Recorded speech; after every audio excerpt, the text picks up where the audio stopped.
Angeline kalau tak ada kerja, Angeline suka buat sesuatu. Hari ini pergi beli tanah ini dan juga baja. Dengan kawan yang jual ni, dia kata baguslah. Sebenarnya di sini ada daun bawang yang sudah simpan 2-3 hari ya.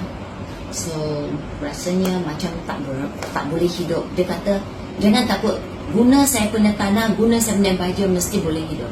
Dia cakap okey. Sebab itu Angeline pergi beli, Angeline nak try. Ini basil leaf, daun selasih, pun dah simpan 2 hari dah. Dia cakap baik, saya cuba. Kita sama-sama tunggu tengok hidup tak. Ini Angeline dah gaul-gaul lah dia punya tanah dengan baja dia sekali. Ini hanya macam ni, masukkan je kata. Nanti taruh siram sikit air, jangan risau, insyaAllah dia akan hidup. Ini dia apa, Shinsei multi-purpose 100% organic. Dia semua organic, tanah organic, ini baja pun organic.